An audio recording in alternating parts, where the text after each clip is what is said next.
Pessoal, obrigado pela presença. Vou pedir para a Heider começar, né, enquanto outras pessoas vão entrando. O Uhum. Heider, antes de tudo, em nome do programa, muito obrigado por participar do nosso programa, oferecendo um seminário. Pessoal, Heider Rey é colega do COPDT, nosso antigo LAC, né? É coordenação de pesquisa aplicada a desenvolvimento tecnológico. O Heider fez física e matemática na USP. Ele foi professor adjunto com concurso na antiga EFEI, hoje Unifei, Universidade Federal de Itajubá, né? E também ele também trabalhou parte da carreira dele na indústria, né? Passou pela Ingesa, Mercedes-Benz e Kodak, né? Em 2002 ele entrou no INPE, trabalhando mas até uns 2 anos atrás no Laboratório de Integração Teste LIT, né? Depois foi transferido para lá que virou é, é, esse coordenação do COPDT. O interesse dele é a matemática aplicada, então ele vai falar sobre como reduzir custos, né, de atividades espaciais e também vai falar sobre sistemas de controle ótimo com aplicações diferenciadas além da espacial. Tá bom? Eder, mais uma vez, muito obrigado e a Ok. palavra é sua. Obrigado, Vijay, obrigado pelo convite aí, obrigado pela apresentação aí. Então, eu preparei aqui uma apresentação sobre o título é Redução de Custos de Atividades Espaciais e Sistemas de Controle Ótimo. Mas eu acabei preparando uma apresentação com uma ênfase maior, não na área espacial, para tentar alcançar um interesse mais geral das pessoas, né? Então, eu vou começar aqui a apresentação. Os tópicos que eu vou apresentar são esses aí. Controle ótimo na área espacial, eu vou dar um exemplo. Eu vou mostrar como o controle ótimo ele se conecta com outras áreas, né? A física matemática e economia. Eu vou apresentar três noções básicas sobre o mercado financeiro, né?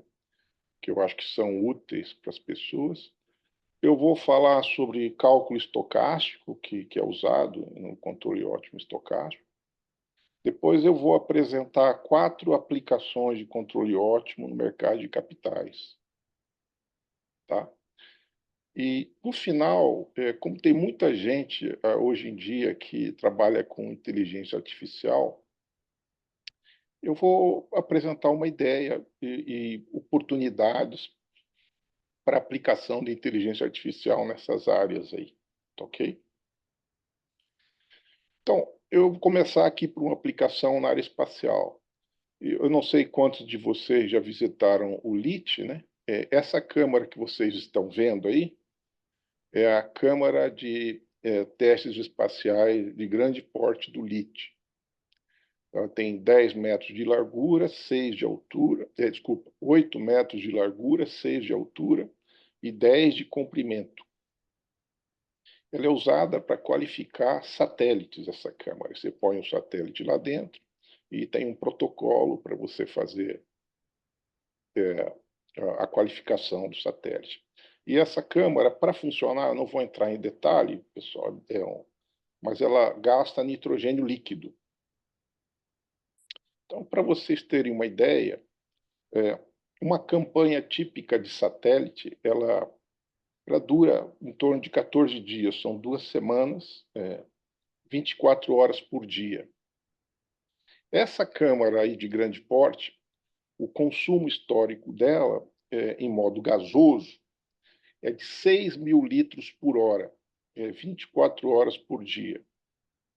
Quer dizer, em 14 dias, se você fizer as contas, isso vai dar 2 milhões de litros por campanha de qualificação, em 2 semanas. E para dar uma ideia melhor do que significa 2 milhões de litros de nitrogênio líquido, no mapinha aí embaixo, eu coloquei o seguinte: se você pegar um caminhão de nitrogênio líquido, que tipicamente transporta 10 mil litros de nitrogênio, esse caminhão tem cerca de 12 metros de comprimento. Então, se você enfileirar os caminhões de nitrogênio líquido para um teste, Eles começam aqui na portaria do LIT, a fila começa aqui, e ela vai acabar lá na igreja da Juscelino Kubitschek. Tá? Então, isso dá uma ideia para vocês do consumo. E isso também ilustra a necessidade de você reduzir custo, né, para esse tipo de aplicação. É um custo grande, né, o gasto com nitrogênio líquido. Né?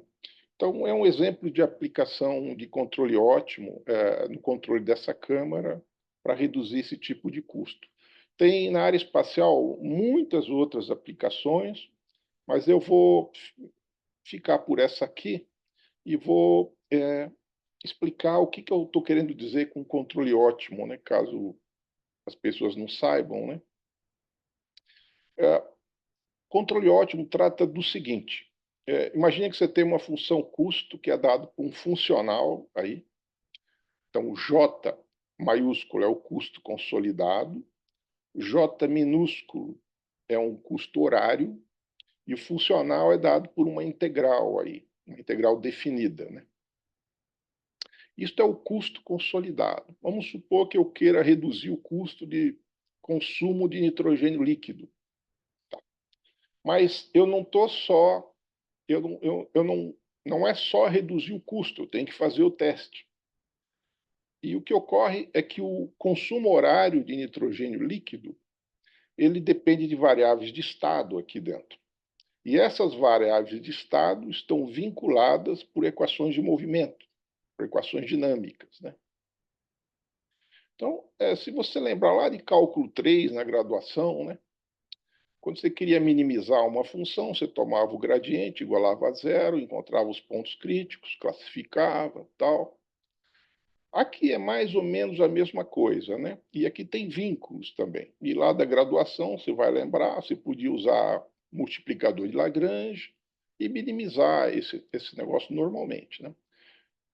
A diferença aqui é que, como isso é dado por um funcional, por uma integral, aqui vai aparecer uma equação diferencial, não uma equação algébrica aqui, tá? E aí a solução dessa equação diferencial vai ser o que vai minimizar o teu custo consolidado J aqui. Então, o que é o controle ótimo? Você tem um funcional que você quer minimizar e você tem equações dinâmicas que funcionam como vínculo nesse funcional. Tá? Então, é minimizar um funcional vinculado. Tá? Aqui, xt representa variáveis de estado do seu problema, U representa as variáveis de controle, J, como eu falei, o J minúsculo é o custo horário e o J maiúsculo é o custo consolidado. Quando você resolve o problema de controle, tem duas formas de você resolver. Você pode resolver em loop aberto, então o teu controle vai depender apenas do tempo, ou você pode, U pode depender da variável de estado. Nesse caso, você diz que o controle opera em malha fechada. Tá? Em geral, o controle aqui, o consolidado, ele vai depender também de um termo de fronteira aqui, tá? Então, na forma mais geral de controle, ele tem um termo de fronteira, tá? Tá bom? Então, isso aqui encerra um exemplo rápido na área espacial e a definição de controle ótimo. Agora eu vou discutir com vocês como isso se conecta com uma outra área que eu acho que é de interesse mais geral aqui, né? Ah, e, e, então eu vou explicar o que acontece quando você tem um sistema de controle sujeito a ruído. Tá? Então aqui nas fotos, aqui em cima, vocês estão vendo o satélite Sibers aqui na direita, montado sobre um shaker. E ele vai ser chacoalhado aqui para ser qualificado. Tá?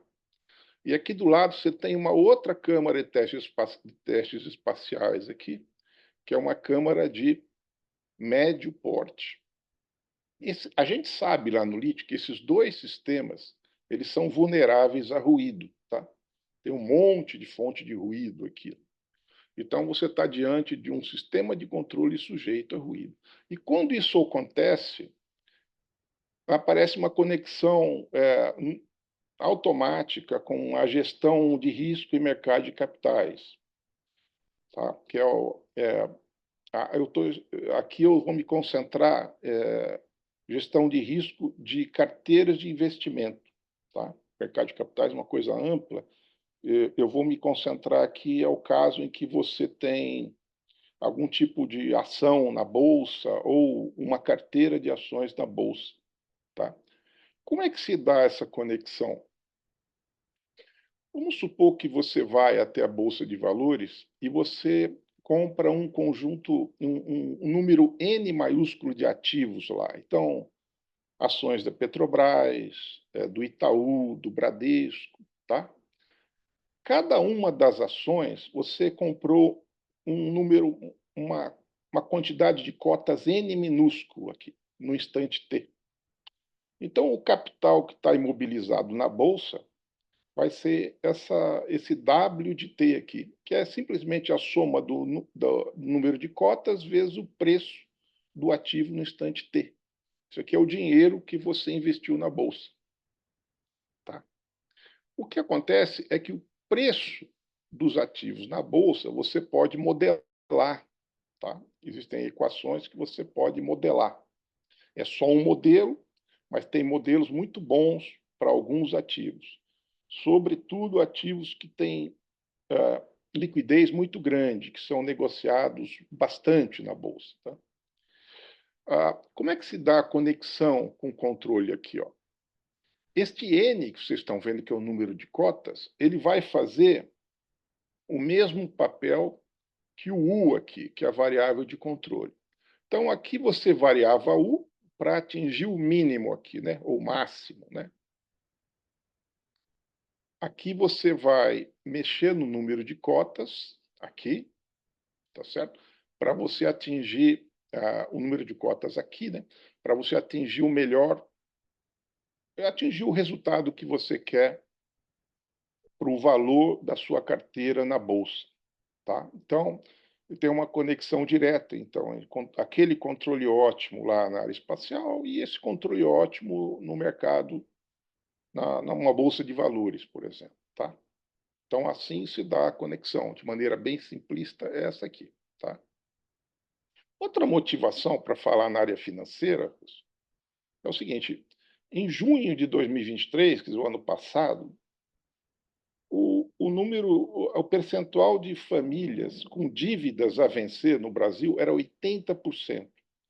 Quer dizer, 80% das famílias estavam com dívidas. E o valor médio dessas dívidas era R$ 5.000. Tá? São dados estatísticos que você encontra aí na rede, né? O que é R$ 5.000? Isso aqui é trágico quando você considera que 3/4 da população brasileira possui rendimentos de até 2 salários mínimos. Então, é muito provável que cada uma das pessoas aqui conheça alguém em dificuldade financeira, porque é quase todo mundo no país em dificuldade financeira, por uma série de razões. Às vezes, não nem porque ganha pouco, mas por falta de conhecimento da área financeira. Tá? Aqui, para essa população, aqui, o que seria interessante seria realmente economia doméstica, né? Mas aqui na pós-graduação a gente não vai falar isso, a gente vai falar de algo que também afeta parte da população, que são noções meio equivocadas sobre o mercado de capitais. Tá? Então, isso é um motivo também para fazer essa conexão. É de interesse muito mais geral o controle ótimo aplicado na área financeira. Né? Então, eu vou apresentar para vocês agora 3 noções bem básicas sobre o mercado financeiro, mas se você prestar atenção, sobretudo nas duas últimas, né, a segunda e a terceira, isso vai te ajudar a você separar o joio do trigo em vídeos do YouTube aí sobre investimento, tá? São noções bem básicas e que provavelmente alguns de vocês já conhecem.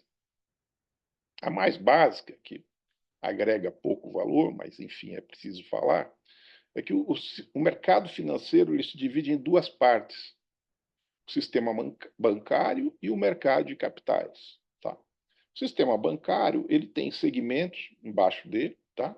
Tem instituições financeiras, bancos de investimento, banco de varejo. E no mercado de capitais também ele se segmenta em instituições. Você tem bolsas de valores, bolsas de mercadorias, e também o mercado de capitais ele se segmenta entre mercado público e mercado privado. O que é o mercado público? São as bolsas de valores e as bolsas de mercadorias, porque os ativos são negociados publicamente. Tá? O que é o mercado privado? É o seguinte: eu suponho que o Vigei tem uma indústria, eu quero comprar a indústria do Vigei, eu faço um negócio com o Vigei. Esse é um mercado privado. É a negociação entre duas partes. Tá? O mercado público, você tem a Bolsa fazendo intermediação. Dentro da Bolsa, ela tem um órgão de liquidação de contratos que ele consegue fazer com que a grande maioria dos contratos seja cumprida. Ele vai cobrando garantias das duas partes, né? Então tem um órgão intermediário lá que garante que ele tenta evitar fraude, mesmo que isso de vez em quando ocorra. Tá? Esse aqui, essa noção, essas noções que eu vou apresentar aqui, elas são fundamentais para você entender o que acontece no mercado financeiro. Eu considero que são noções básicas muito importantes. Né? Você tem 5 tipos de comportamento no mercado financeiro. Você tem o hedger. O que é o hedger?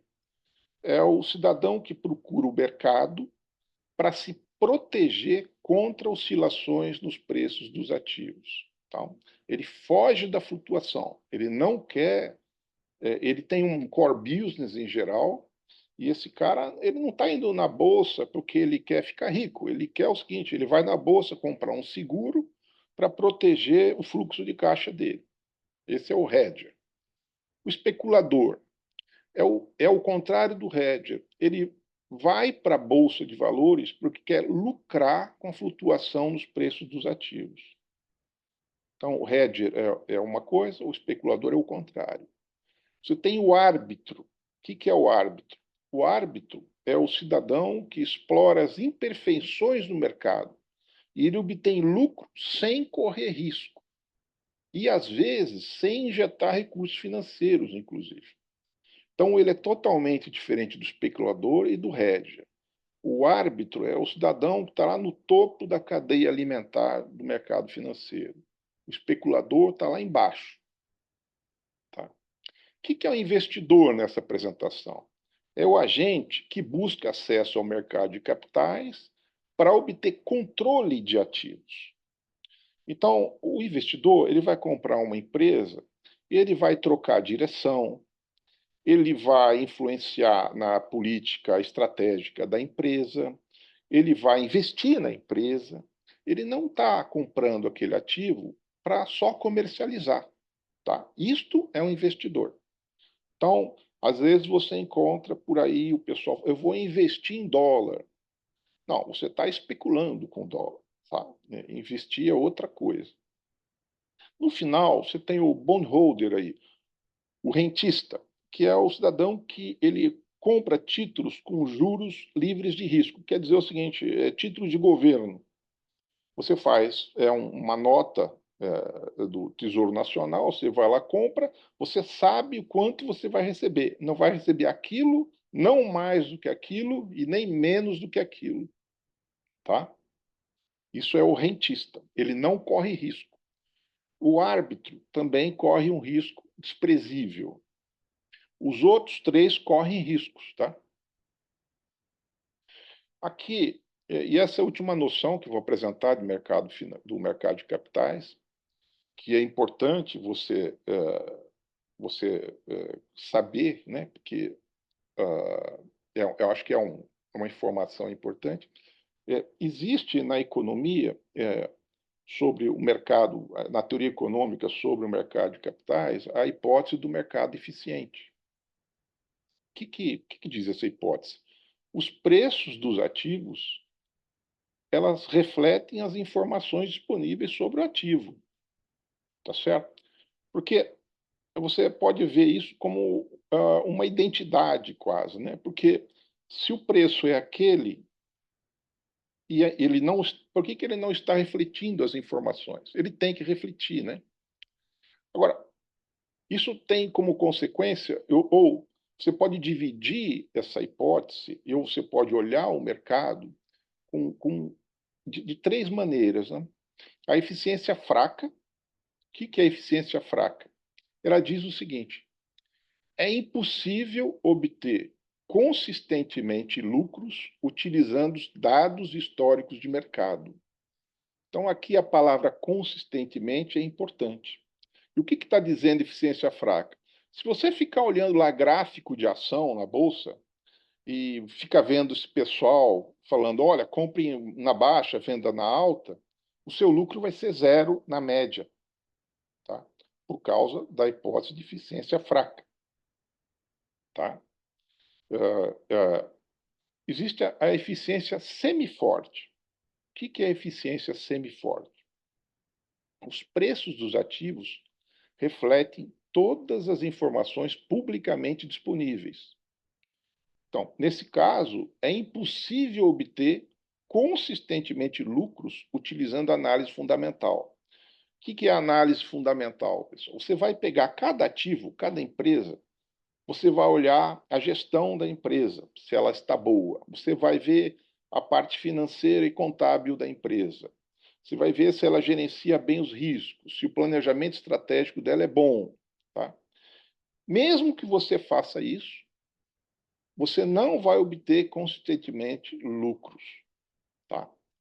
E você pode ver isso assim: você não está sozinho no mercado, tem um monte de profissional olhando e eles estão fazendo isso. Então, o mercado ele é precificado o tempo todo, tá?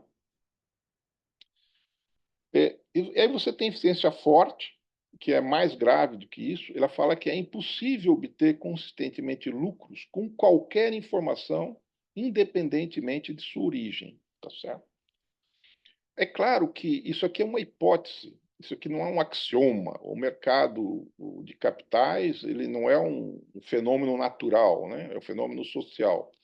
Mas o mercado é eficiente a maior parte do tempo, tá? De vez em quando aparece uma ineficiência. Tem um evento que ninguém previu, ninguém precificou, tá certo? E o mercado ele sofre um choque. Nesse caso, o que acontece? Os árbitros, aqueles caras lá, eles vão levar o mercado a uma nova condição de equilíbrio para aqueles preços, tá? Mas na maior parte do tempo, o mercado é eficiente, tá? Então, é muito bom, é muito importante ter isso em mente. Tá? É, aqui eu vou falar um pouco sobre a matemática que a gente usa no mercado de capitais, no mercado financeiro. Tá? É uma matemática um pouco diferente da usual aí, tá bom? Então eu vou apresentar para vocês. Existem três tipos, tem muitos tipos de cálculo estocástico, mas os principais são esses aí. Tem o cálculo de Ito, que é um matemático japonês do século passado, Stratonovich e o cálculo de Malyaván. Tá? O cálculo que é útil para a área financeira é o cálculo de Ito. Tá? O cálculo de Malyaván você também pode usar, mas o cálculo de Ito é o mais simples. É mais simples que o de Malyaván. Tá? E o cálculo Stratonovich não serve para a área financeira. Eu vou tentar explicar por quê para vocês. A gente quer definir a integral de Ito para você conseguir definir um cálculo. Então eu tenho esse símbolo aqui, tá? É o símbolo de integral. Só que nesse símbolo de integral, o que está aparecendo aqui, essa letra B, é um processo estocástico. Eu estou fazendo uma integral segundo um processo estocástico, tá? Para se você tem processos gaussianos, e o movimento browniano é um tipo de processo gaussiano, o que ocorre é o seguinte, pessoal, não tem como definir essa integral como integral de Riemann. Tá? Por quê? Porque a variação local de uma amostra de um processo browniano é infinita. Tá? Isso quer dizer que não tem como você definir essa integral como integral de Riemann. Também não é uma integral de Lebesgue, porque isso aqui é um processo estocástico, não é uma medida. Tá? Então, os matemáticos no início do século XX tentaram construir, definir esse símbolo aqui, né? Como você faz uma integral segundo um processo estocástico. O primeiro a fazer uma extensão foi um cara chamado Norbert Wiener, não sei se vocês já ouviram falar, mas o Wiener considerou o seguinte: se essa função f ela for função só de S, quer dizer, ela for uma função determinística, aí eu consigo definir para uma integral por partes isso aqui, se f for de variação local limitada. Tá? O Ito ele fez uma extensão a mais, ele considerou, olha, f pode também ser uma função do processo estocástico. Tá? Só que daí agora nem f não é de variação local e nem b é de variação local, não tem como fazer por partes. Então tem uma técnica para você definir esse símbolo, tá? E essa técnica ela acaba definindo aí a integral de Ito, tá? Então eu vou acabar aqui essa parte de cálculo estocástico. Basicamente não vamos ver muito mais coisas que isso aqui, tá? O que é importante? Eu quero falar duas propriedades para vocês entenderem por que o cálculo de Ito é diferente de um cálculo tradicional, tá? Esse é um cálculo estocástico e é um cálculo chamado não antecipativo. O que quer dizer esse cálculo não antecipativo? Se você discretizar esse cara aqui em S, tá? E você considerar os intervalos semiabertos aqui, essa função aqui, ela está sempre calculada nesse extremo esquerdo aqui do intervalo. Esse extremo esquerdo representa o tempo atual, a data atual. T mais dt é o futuro aqui, tá? Então, o que acontece? Você tem teu espaço amostral e você tem o conjunto de eventos nesse espaço amostral no instante t. Conforme o tempo passa, vão aparecendo mais informações, né? No mercado financeiro, etc. Então, no instante t mais dt, eu tenho um outro conjunto de eventos aqui, que é maior do que esse daqui. Tá? O que é fundamental quando você define a integral de Ito? Suponha que você quer calcular um processo estocástico, por exemplo, o preço de um ativo no futuro, no instante t mais dt. Tá? Então, você está olhando para o futuro. Mas você só tem as informações no presente. Você só tem sigma t. Então, se você calcular o valor esperado desse processo no futuro, com relação ao momento atual, ele não vai dar outra coisa senão exatamente o processo no instante atual. Isso quer dizer o seguinte: você não tem bola de cristal. Então, o cálculo de Ito ele já incorpora automaticamente a ideia de que ninguém tem bola de cristal, ninguém pode prever o futuro. Tá? Se você tomar a esperança condicionada nessa sigma álgebra de qualquer ponto no futuro, vai dar aqui o processo. Tá? E essa propriedade, eu não sei se vocês vão ver isso ou já viram, é a propriedade de ser um martingale. Toda integral de Ito é um martingale. Tá? Quer dizer, o valor esperado no futuro com relação ao presente é o processo no presente. E esse tipo de processo ele é usado para modelar qualquer tipo de jogo justo, onde nenhum jogador é capaz de ver o futuro. Tá? É o que a gente espera que seja verdade para o mercado de capitais. Mas o que dá, que, onde que você, como aparece do ponto de vista operacional a diferença entre o cálculo tradicional e o cálculo de Ito, né? Então, no cálculo tradicional, se vocês olharem aqui, você pega uma função de duas variáveis, tá certo? Você pega a diferencial, ela vai dar isso daqui, né? Todo mundo acho que deve lembrar disso daqui. df é dx, del f dx, mais dt, del f dt. No cálculo de Thor, aparece um termo extra aqui, ó. Aparece uma segunda derivada.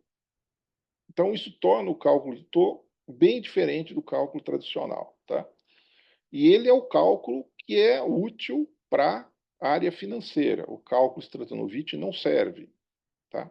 E com o cálculo de Thor para a área financeira, eu consigo traduzir daí o problema determinístico de controle ótimo para o caso estocástico, que vai dar essas equações aqui, que eu não vou entrar em detalhe, tá? Mas você agora vai minimizar o valor esperado de um custo, e esse custo é vinculado por equações diferenciais estocásticas. E associado com esse problema vai aparecer uma equação que é muito famosa, a equação de Hamilton-Jacobi-Bellman, tá? Que vai te dar o controle em função, o controle em loop fechado aqui, tá? Então, eu não vou além disso aqui, tá? Eu vou partir direto para os exemplos e eu vou só formular os problemas e mostrar a resposta, não vou mostrar conta. Mas todos os exemplos aqui são solúveis exatamente pelo cálculo de Thor, tá? Todos têm solução exata. O primeiro problema é o seguinte: você tem um ativo, tá? Você tem uma ação na bolsa. Você você vai precisar vender esse ativo, tá? Numa condição que eu vou definir aqui, tá? Então a pergunta é: qual o momento ótimo para você vender o ativo? Tá certo? Então eu vou considerar o seguinte problema: o preço do teu ativo ele está evoluindo de acordo com esse modelo, a equação 9. Tá? Esse modelo ele vai dizer como o preço do teu ativo está evoluindo. Se vocês olharem aqui, ó, ele tem Mi, SDT, DT. Este Mi aqui, ele vai te dizer, é um coeficiente chamado drift, e ele diz o seguinte: o teu preço está crescendo, se Mi é positivo, exponencialmente com taxa Mi. Tá? Esse termo sigma é chamado volatilidade. E ele diz assim: a incerteza que você tem em relação ao preço no futuro. Tá? Então, ele faz o preço flutuar, esse cara aqui. Esse sigma, quanto maior é o sigma, mais o preço flutua. Tá? O que vai. A gente vai considerar que a gente está num ambiente em que você vai vender esse ativo, você vai ter que pagar uma taxa administrativa lá na bolsa, e tem inflação. Tá? Tem inflação no país. Essa inflação eu vou representar por uma taxa alfa aqui. E o caso que interessa para a gente é quando a taxa de inflação é maior que esse Mi. Tá? O que está acontecendo? Nominalmente, o valor nominal dessa ação está crescendo exponencialmente com Mi. Mas a inflação está comendo exponencialmente esse valor com a taxa alfa. Então, o valor real que você tem está caindo. Você está perdendo dinheiro aqui. Tá? E a intuição te diz o seguinte: você deveria vender imediatamente esse ativo. Tá certo? Porque o valor real dele está diminuindo. Mas se você fizer isso, você está esquecendo que o preço flutua. Você tem uma flutuação aqui do lado. Tá? Então, não é óbvio que é para vender imediatamente. Tá? Então, não é óbvio e não é verdade isso. Tá? Você resolve esse problema usando essa matemática aí, tá? Tem uma série de hipóteses aqui, tá? Não dá tempo de discutir, mas você chega a essa resposta aqui, tá? Então, você espera o teu ativo atingir esse valor aqui e vende. Tá? Você não vende imediatamente. Tá? E esse valor aqui, ele depende da taxa administrativa A e de gama mais menos aqui. E gama mais menos vai depender do quê? Da volatilidade, o quanto flutua, né? a tua atuação do coeficiente de drift e da taxa de inflação. Intuitivamente, você pode ver, se uma idade alta, se ele flutua muito o preço aqui, esse x0 vai ser maior, tá? Você vai poder, inclusive, ter lucro se você esperar suficientemente, tá? Agora, intuitivamente, se sigma for pequeno, aí não tem jeito, porque você está num ambiente em que você está perdendo dinheiro exponencialmente na média e a oscilação não é suficiente para compensar essa perda. Então, aí você tem que vender o mais rápido possível. Mas é um exemplo de um resultado não trivial, tá certo? Porque a maior parte das pessoas ficaria desesperada e sairia vendendo, né? Mas tem que se analisar a flutuação do preço do ativo para você ver qual o melhor instante, tá? Tem uma série de hipóteses aqui, pessoal, não dá tempo de discutir. O segundo problema que eu vou discutir com vocês, vamos supor que você vai até a bolsa e você quer montar uma carteira, e essa carteira tem um ativo com risco, uma ação de uma empresa, por exemplo, e um ativo livre de risco, que é um título do governo, tá certo? Que você sabe que vai dar uma taxa de juros fixa ali, tá? Como é que você distribui o seu capital entre esse ativo com risco e esse ativo livre de risco? Então, de novo, você dá para resolver esse problema, ele é solúvel, é bem conhecida a solução. Você tem o preço do ativo sem risco, ele cresce exponencialmente com alfa, e o ativo com risco, ele obedece a essa equação, o modelo geométrico de novo, tá? É o mesmo modelo anterior. O que interessa para nós? O caso em que Mi é maior que alfa, né? Porque, veja, ó, aqui é um ativo sem risco. Se alfa for maior que Mi, para que você vai comprar a ação, né? O título do governo dá muito mais que o seu ativo. Você tem que ficar no título do governo. Então, o que interessa é o caso Mi maior que alfa, tá certo? Se Mi for maior que alfa, aí você pode pensar assim, olha, mas se Mi é maior que alfa, aqui na média está crescendo exponencialmente. Então, eu vou colocar todo o meu recurso aqui. Bom, isso está errado. Por quê? Você esqueceu de novo da flutuação aqui, ó. Tá? Esse preço está flutuando. Então, você tem que levar em conta para achar a solução. E quanto do seu capital você vai pôr no ativo sem risco, quanto do seu capital no ativo com risco. Tá? Então, você pega aquela matemática lá, se resolve, e U aqui é o quê? É a, a fração do seu capital que vai para o ativo com risco. Vocês observam o seguinte, depende de Mi menos alfa, que é positivo, e está dividido pela volatilidade aqui, né? Sigma ao quadrado.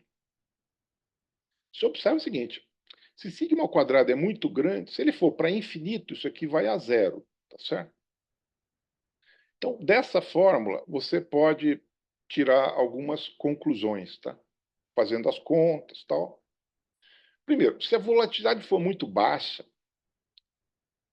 olha aqui, se a volatilidade aqui for muito baixa, esse cara está crescendo exponencialmente mais rápido que esse. Se a volatilidade é baixa, aí você tem que colocar todo o seu dinheiro no ativo com risco, porque a volatilidade dele é baixa e ele está crescendo mais do que o tesouro, tá? E aí a tua carteira vai evoluir exponencialmente com o drift, coeficiente de drift aqui. O que é interessante e não intuitivo, suponha que a volatilidade não é pequena, tá? Ela tem uma certa volatilidade, esse ativo. E não importa quão grande essa volatilidade seja, né? Aquela fórmula vai te dizer que, de qualquer maneira, você tem que colocar algum recurso no ativo com risco. É uma coisa não trivial. Tá? Quer dizer, isso aqui te diz o seguinte, por mais turbulento que seja o mercado, se aquele Mi lá é maior que alfa, o agente deve considerar alguma exposição ao risco. Qual a exposição? É dado por essa fórmula aqui. Tá? Então, você tem, às vezes, mercados que têm uma turbulência grande, mas o cara vai ganhar muito dinheiro ali. Né? Então, ele se expõe um pouco àquela turbulência, tá? Para ele conseguir o resultado ótimo. Tá? Isso daqui leva você a entender algumas atitudes que vocês veem no jornal, provavelmente, aí o tempo todo. Quando você tem turbulência no mundo, você tem calamidade, você tem guerra, pandemia, os agentes financeiros eles migram de ativos com mais risco para menos risco, incluindo papéis de governo. Tá?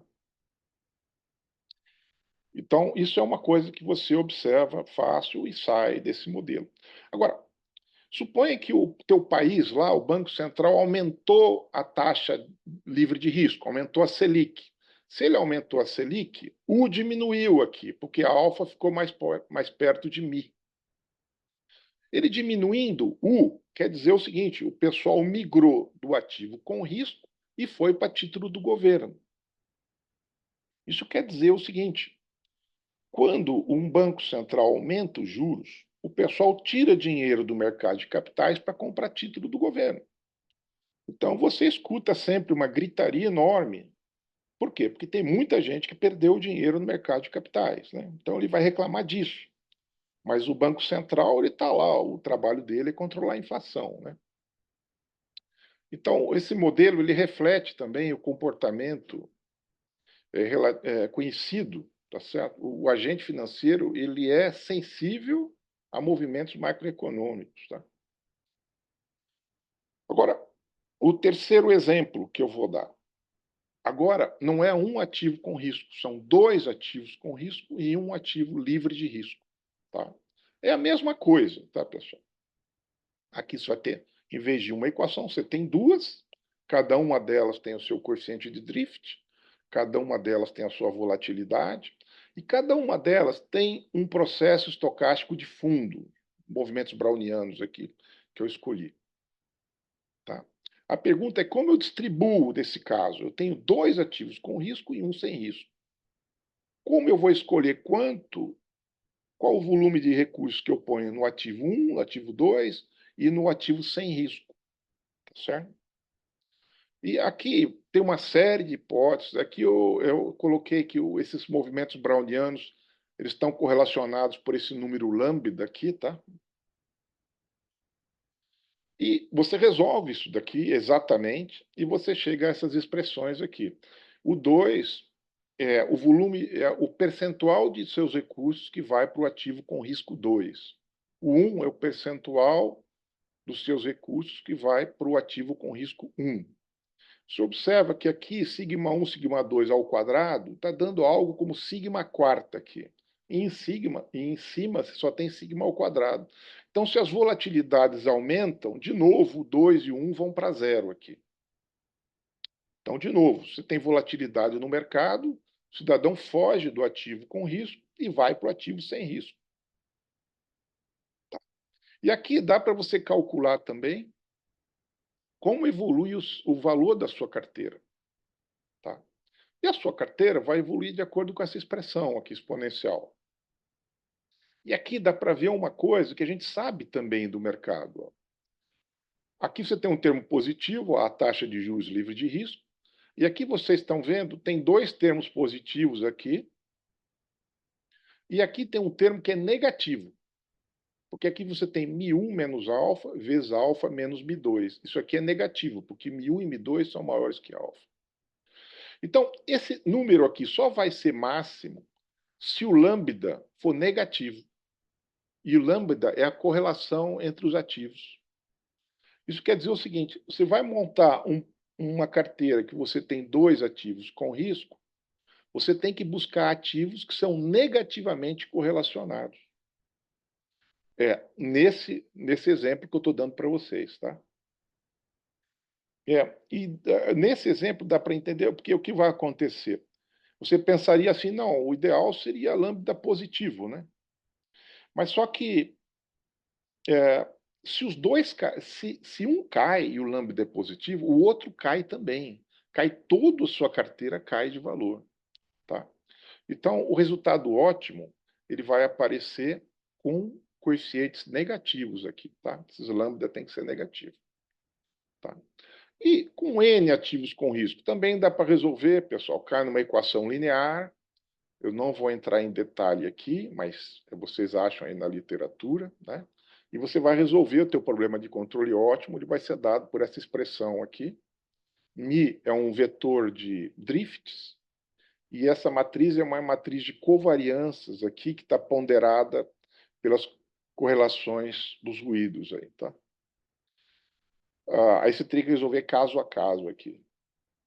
E eu vou, então, finalizando aqui, eu vou conversar com vocês onde eu acho que tem oportunidade para inteligência artificial nessa área de mercado de capitais.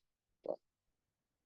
Vou falar um pouco de análise fundamental e oportunidades para IA. Né? Quando se faz análise fundamental, você vai ter que pegar ativo por ativo, né, empresa por empresa, e você vai ter que olhar a gestão em geral dessa empresa, tá? Como ela é gerida, se ela é bem gerida, se ela tem conselhos, se ela é auditada, como é que está a contabilidade, a parte financeira da empresa, se ela tem uma boa gestão de riscos, tá certo? E também você vai ter que olhar o mercado em que essa empresa atua e fazer uma análise da concorrência. Você vai ter que pegar produto, cada produto ou serviço dessa empresa, e você vai ter que analisar qual que é o sentimento do mercado em relação a esse produto. Qual é a margem, o quanto pode esse produto avançar no mercado, em que segmento ele atua, tá certo? E você vai ter que se preparar também para efeitos macroeconômicos no mercado, né? Porque a hora que o governo aumenta os juros, né? Isso aí vai cair, tá? Então, aqui eu acho que está a oportunidade para inteligência artificial, tá certo? E Big Data, se você quiser. Né? Todas essas informações, a parte de contabilidade financeira é a mais simples. Tá? Pode ter fraude na empresa, né? Mas, em geral, é mais simples. Né? Mas você identificar se a empresa está sendo bem gerida, se ela tem um bom planejamento estratégico, você fazer análise competitiva é algo extremamente trabalhoso e depende de um volume de informações muito grande, tá certo? Então você precisa pegar essa informação, adquirir toda essa informação e mastigar toda essa informação, e você precisa depois traduzir isso em parâmetros que você vai usar para você montar a sua carteira de investimento, tá? Então, o que você vai ter lá no final, você pode ter, né? Ah, você pode ter lá no final, eu acho que vai acontecer em breve isso, você vai poder ter o seu gestor de fundos de bolso. Então, vai ter no seu celular, você não vai mais num fundo, num banco, tá? Você vai ter um aplicativo e você vai pagar uma taxa, provavelmente, né? Mas eventualmente menor que a taxa administrativa que você paga para o banco. E, e você vai poder customizar o teu investimento de acordo com o que você pensa, o que é importante para você. Tá? Então, por exemplo, o que seria esse fundo de bolso aí? Você teria um módulo de aquisição de dados, tá certo? Ele teria que ir na nuvem e pegar todos os dados relevantes. Teria que ter um módulo de análise de dados aí baseado em inteligência artificial. Tá? Queria mastigar essa informação. E você teria que ter daí no usuário, no laptop dele ou no celular, ele iria ajustar as preferências dele, né? Porque cada pessoa tem um tipo de aversão ao risco. Tem gente que, olha, se eu perder 10 mil reais, para mim tá bom. cara fala, não, se eu perder R$ 10, para mim está mal. Isso varia de pessoa para pessoa, tá? Você teria que ter um módulo de automação de transação para você vender e comprar ações na bolsa. Você teria um módulo de supervisão, tá? Então, uma minhoca, um programa minhoca, que seria isso aqui. Você tem a nuvem, você baixa os dados, você analisa com inteligência artificial, você gerencia as preferências, aí tem um módulo de automação de transações. Esse cara negocia com a bolsa direto. É, a ideia aqui de um sistema assim, aqui no módulo você teria algum custo, porque aqui tem taxa administrativa, né, para você fazer esse negócio aqui. Essa taxa, daí então esse módulo teria que ser um módulo esperto, né, reunir as informações de todos os usuários, né, e para reduzir o número de operações aqui. E aqui no modo de aquisição pode ser que exista algum custo também. Mas aqui, modo de análise e modo de gerenciamento seria um custo de desenvolvimento que você iria amortizar ao longo do tempo, né? Não seriam custos fixos. Né? Então, eu acho que isso daqui deve acontecer em breve. Em breve, não é o banco mais que vai te oferecer um fundo de investimento. Provavelmente você vai ter um aplicativo que você baixa e você mesmo controla o seu investimento. Você não vai precisar do banco. Se você quiser investir na bolsa, com todas essas eficiências que eu falei para vocês aí, tá? Então, eu procurei aqui nessa apresentação, pessoal, falar de um tema que fosse de interesse mais geral, tá? Mas, então, eu agradeço a vocês aí a atenção, tá? E se alguém quiser, eu estou disponível para responder. Acho que eu fiz dentro do tempo planejado, 50 minutos. Então, tá perfeito, Eider. Muito obrigado outra vez aí para Hum, compartilhar as suas experiências com a gente. Eu, enquanto pessoas preparam perguntas, eu já tenho um monte, espero que não monopolize. Pessoal, uhum. fica à vontade para perguntar ou colocar no chat, que eu vou tentar ler, mas seria bom perguntar, assim, ligando a câmera. A primeira pergunta, Eider, é só curiosidade. Quando você falou que você usa 2 milhões de litros, né, para cada Sim. exercício de teste, o Uhum. valor seria quanto? Você tem? Então, o preço do nitrogênio líquido, Ah, quando eu saí do LIT, estava na ordem de 1,50 o litro. Um, re- 1,50, um entendi. real, mais ou menos R$ 1. Você pode colocar R$ 1, é mais ou menos isso. É, Mas 2 só que milhões. esse Ah, custo é muito maior, por quê? Porque você tem que licitar isso daí. Então, isso aí hum, mobiliza um monte de gente, né? entendi. Então, que passa meses escrevendo editais aí e tal, né? É difícil isso, tá? Isso daí. Mas são 2 milhões de litros nesse modo gasoso, tá? Ah, entendi, entendi, Tá? entendi. Naquela equação, a segunda pergunta, naquela equação que você estava, o custo, né, J igual J minúsculo, integral Aham, tal, aí uhum. você tem os vínculos.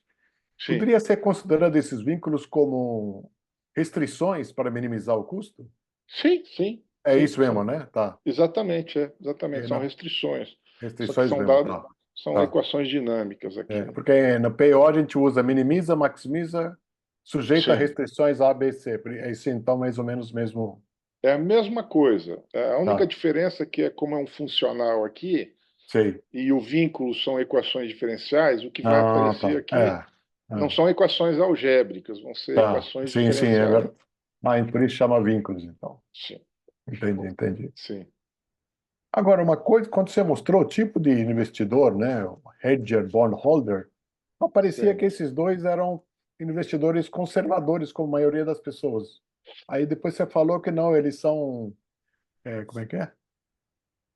Eu esqueci, você falou um termo. Para mim, investidor é aquele que não quer perder. Ele não liga de risco, risco mais baixo para investir, para Sim. ficar tranquilo, ou seja, quando perder, perde menos. Tá. Não, ninguém gosta de risco, né? Sim. Ninguém aí. O que menos gosta aqui é o rentista. Hum. Aqui Todos é o correm. bondholder. É o bom rolo, porque você tem um Ah, contrato e você sabe quanto vai receber, né? O Hum, investidor, hábito, especulador e hedge, todos correm risco. Agora, o correto. árbitro, Tá, entendi. todos correm risco. Agora, o árbitro, o risco é desprezível. Eu vou dar Tá. um exemplo para vocês de imperfeição de mercado, tá certo? Ah, você tem uma cidadezinha lá no interior do Paraná, seu João tem um empório e ele vende arroz em granel, a granel, tá? Não é do tempo de vocês isso, mas lá no Paraná acho que ainda tem. Ainda tem, aqui tem ainda. É, lá, Piratininga tem. tem. Arroz a granel. Aí o que aconteceu com o seu João? Ele está com duas sacas de arroz no empório, uma está no lado esquerdo da entrada, outra no lado direito, e ele esqueceu de atualizar o preço numa das sacas. Uhum. Então, uma está com R$ 1 o quilo, outra está R$ 1,50. Aí chega o Zezinho, filho de Dona Maria, muito esperto, ele vê que tem uma diferença de preço. Aí ele vai lá para o seu João e fala assim: Seu João, eu estou vendo que o senhor está vendendo arroz a R$ 1,50. Ah, tô mesmo, tô mesmo. Olha, eu tenho 100 quilos de arroz a 1,20 para vender para o senhor. Ah, você tem? Traga que eu vendo a 1,50, eu ganho 30 centavos. Aí o Zezinho vai e pega a saca de 100 quilos de arroz a R$ 1 e vende para o seu João a 1,20. Ele ganhou 20 centavos sem Ah, entendi, fazer entendi. nada. Você entendeu? Tá. Então, Ah, o que entendi. é isso? Isso ilustra um Ah, defeito no mercado, que é sim. quando um ativo tem dois preços. Isso pode Hum, ocorrer. Né? E isso ilustra essa questão da eficiência do mercado. A eficiência do mercado ela está relacionada à velocidade com que as informações fluem. Né? E hoje em dia, flui com muita rapidez. Tá? É muito rápido a informação. Então, essa hipótese de mercado eficiente, hoje, ele vai se tornando cada vez mais eficiente. Então, você fazer uma boa especulação é cada vez mais difícil. Tá? entendi, entendi.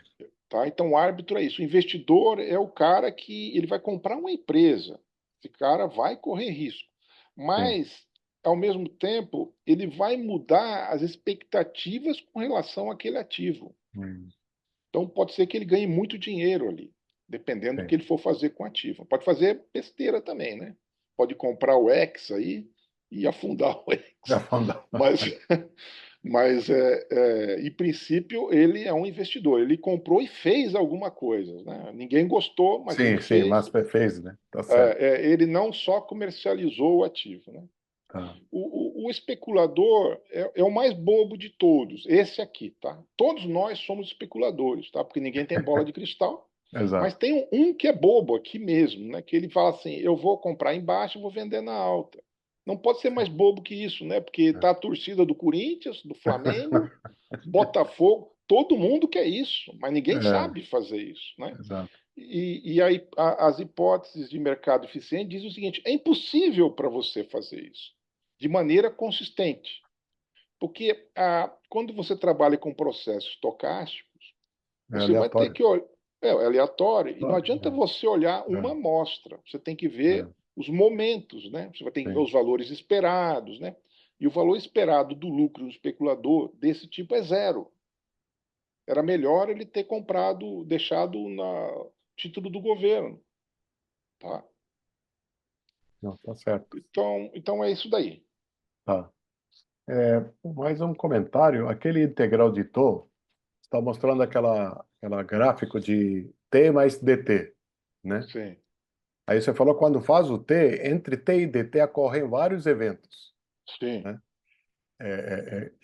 Mas aí, para saber o que acontece no dt, se esses eventos de alguma forma assimilados, será que dá para prever melhor? Ou ele é Então, impossível, não, dependendo do intervalo? aí a gente vai. Para você modelar o mercado, Ah, você tem que modelar como se fosse um jogo justo, como se ninguém tá. tivesse bola de Tá. cristal. O que vai acontecer de fato com o mercado, nós não sabemos, Não, sim, não tem jeito. tá? Porque agora você pode especular sobre o futuro.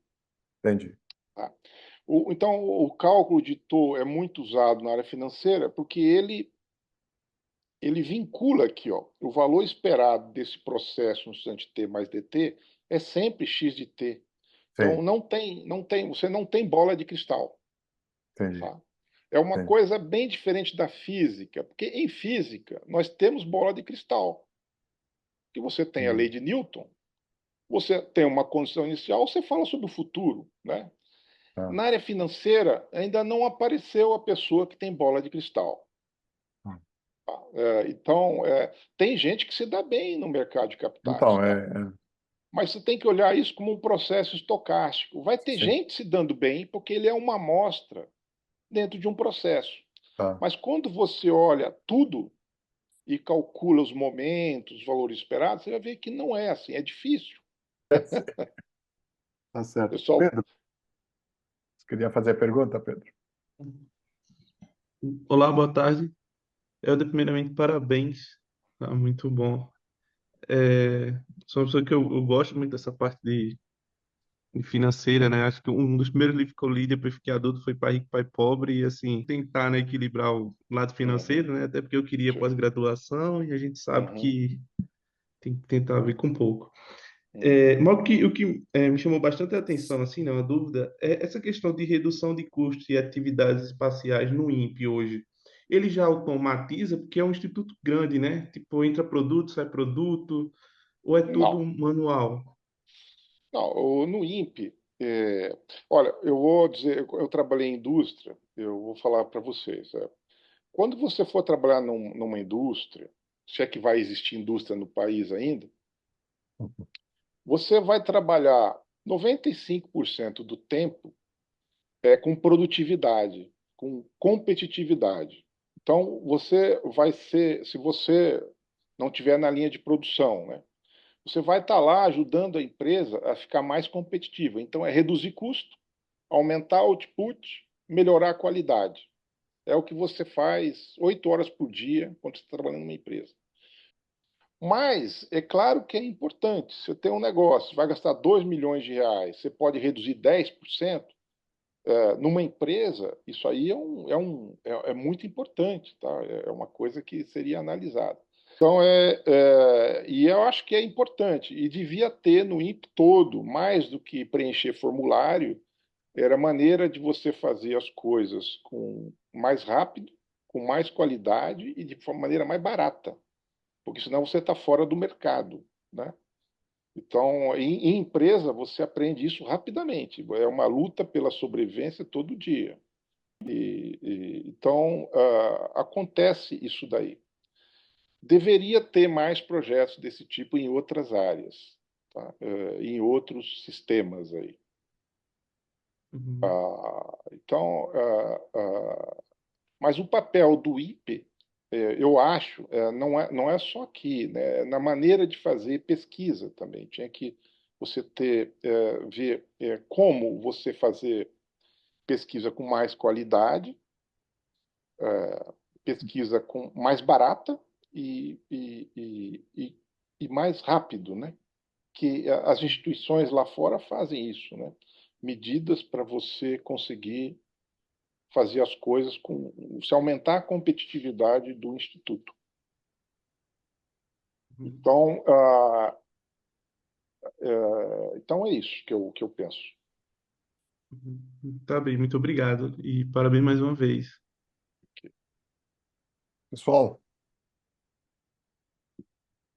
Luan, Não, oi, Noélia, tudo bem?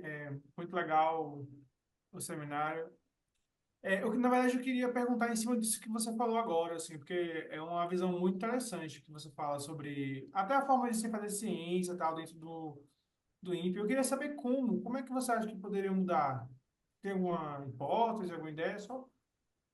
Não, aqui no INPE a gente tem algumas coisas que dificultam muito fazer pesquisa, né? Uma coisa que surgiu, acho que esse ano, né? Agora você tem que, com razão, tá? Porque é dinheiro público vindo do Tesouro. Você você tem que, você não pode publicar em algumas revistas no Brasil mais, tá? Você vai perder acesso. Por quê? Porque a empresa tem que ter um representante legal, assim como a X tinha que ter. Essas empresas também têm que ter um representante legal no Brasil para você poder pagar, para se tiver algum problema legal ela poder ser acionada. tá certo? Então, isso são coisas que têm que ocorrer, mas é muito burocrático, tá? Toda a parte burocrática que o INPE enfrenta, ela está mais relacionada com uma parte burocrática que é aplicável, por exemplo, se você for fazer uma ponte, que você vai fazer desenvolvimento e pesquisa, tá? Então, por exemplo, o INPE vai fazer um convênio de cooperação científica. É um trabalho gigantesco. Então, o pesquisador aqui, ele perde um tempo e às vezes não sai, porque o outro lado desiste, né? Porque vai falar, o cara não quer de verdade, né? Então, tem vários processos dentro do INPE que eles deveriam ser atacados, tá? Que não é esse que eu ataquei é um processo muito simples, está dentro do controle do INPE, tá certo? Isso aqui é fácil. Os outros precisam ser atacados, eles não podem deixar de lado, porque essa área acadêmica, essa área de pesquisa, ela depende de cooperação. Você, você tem que formar grupos, redes, né, de cooperação para você conseguir ser mais eficiente, tá? Então, se você dificulta isso, você vai ter problemas de desempenho, né? E as pessoas começam a desistir, né, dos convênios, tá? Então, são coisas bem conhecidas que eu estou falando para vocês, tá, pessoal? Aqui dentro do INPE, todo mundo sabe que processo de compra que é quase Aham. impossível, tá certo? Fazer convênio é quase impossível. Qualquer coisa, é um formulário, dois formulários. É um tempo alocado em atividades que não são produtivas, porque a gente tem que ser avaliado por produção de pesquisa e desenvolvimento, não se preencher um formulário, tá certo? Então, são uma série de interpostos que são colocados que você faz reduzir a eficiência, não tem jeito. Tá? Alguns deles são legais, mas essa legalidade ela tem a ver com a forma como chega o dinheiro no INPE. Tá? Então, que é uma forma inadequada, da verdade. Mas, enfim, é uma discussão longa essa daí, mas tem uma série de oportunidades, viu? Na minha visão. Legal, obrigado. Tá certo. E esse é um cenário, assim, instituições públicas ao longo do mundo ou é particular do Brasil, particular do INPE? Ó, instituições no mundo, eu conheço algumas que têm muito mais flexibilidade, tá? Mas o que acontece, acho que no Brasil, em especial, é que é pouca instituição de pesquisa. São poucas instituições e são pequenas, porque o INPE é uma instituição minúscula, né? Então, hoje é minúscula, né? Já foi pequena no passado, agora é minúscula. Então, como ela é pequena, ela sofre muito mais por burocracia, né, que uma instituição grande que pode alocar recursos para lidar com isso e tal, né? Mas pelo mundo aí, se você pegar Estados Unidos, Europa, as instituições têm mais flexibilidade, tá? Na média. Outra coisa, Eider, complementando, Luan, é, as instituições lá fora, especialmente da Europa, e Estados Unidos não conheço, eles acreditam muito no pesquisador. Então, eles dão muita carta branca, né? Eles não entendem o que é pedir afastamento por ministro assinar, eles não entendem por que tem que fazer licitação numa situação de compras onde o Sim. departamento pode comprar dentro do limite, ou seja, eles confiam muito. Se eu estou comprando, porque eu já fiz, olhei preços em outros lugares e eu comprei. Sim. Mesmo que seja um pouco mais caro na loja A, mas eu confio mais na loja A, não é problema. Então, essa aqui a gente tem dificuldade de acreditar, a gente tem dificuldade de confiar nos funcionários, numa opinião, para mim, no INPE, o funcionário sempre vai fazer erro. Então, eu tenho que controlar o funcionário. É. Então, isso não funciona em qualquer lugar. Talvez eles tenham razão, porque em 1890 um funcionário fez errado, mas deve ser igual a outras instituições no Brasil. A burocracia, infelizmente, é muito grande. Agora, vocês que já têm uma experiência, né, maior dentro de uma instituição pública, dentro do próprio INPE como um todo, vocês acreditam que é possível isso mudar? Só E aí a causa desses problemas que o Vigei está falando é que o orçamento do INPE, o INPE era uma instituição há 60 anos atrás, ela estava embaixo do CNPq, tá? O Conselho Nacional de Pesquisa. Tá? E o que aconteceu? Com o tempo, com a reorganização do Estado,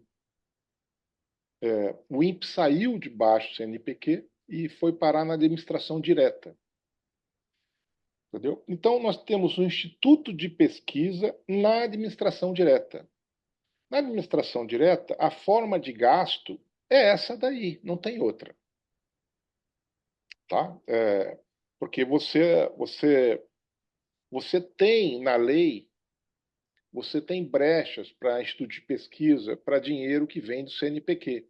Mas se você está na administração direta, não tem jeito, tá? Porque você vai ser avaliado como qualquer instituição, não só de pesquisa, mas qualquer instituição que está pendurado lá no governo federal. então é E um daí problema de administração do Estado, então, né? é um problema não só de fonte de recursos, né? Uhum. O dinheiro para pesquisa do INPE ele teria que vir via CNPq. Ele não vem, ele vem do Tesouro. E pegar esse dinheiro e jogar no CNPq para que o dinheiro possa ser gasto com critérios que o CNPq define para pesquisa e desenvolvimento. Tá? Não para dinheiro para ponte. Não é dinheiro para fazer ponte, é dinheiro para você fazer pesquisa e desenvolvimento. E aí a gente se aproxima um pouquinho dos outros países. Tá? Isso melhoraria muito, muito o fluxo de projetos aqui. Agora, pode ter desvios, né? Como o Vijay falou. Isso sempre tem, porque é carne e osso aqui, né? Você teria que criar mecanismos de controle, Exato. né? Para você coibir mesmo, porque senão tá, vai dar problema. Então, é sempre tem que ser feito com muito cuidado isso aí também. Mas isso teria solução, tá? Mas é uma situação muito difícil, tá? Mas com certeza melhoraria. E isso seria, eu acho, prioridade de qualquer um que fosse administrar essa organização aqui, né? Mas é muito difícil. Eu acho que. Pessoal, tem mais alguma pergunta? Então, ainda esqueci de perguntar para você no início da palestra. O Rafael costuma gravar. Você não tem problema de disponibilizar no YouTube. Só que ele vai cortar um monte de coisas aí, né? Conversa. Tá. Também não tem problema, não. Tá bom, então. Tá bom? Fala aí, tranquilo. Então, Ainda pessoal, mais uma vez, muito obrigado aí para. de nada, Bom. pessoal. Então, grato também pela oportunidade e Isso. qualquer dúvida eu posso tirar, tá bom? Pessoal, Paulo. o Eider tá todo dia no LAC, no prédio do LAC. Então, por favor, chama ele para tomar café, dá para conversar. Viajou demais, mundo inteiro, então ele tem um monte de histórias, não só espaciais, mas terrestres, então dá para conversar. Eider, obrigado outra vez. E, pessoal, Falou. Obrigado, pessoal. Tchau, tchau. Tchau. Até mais. Até mais.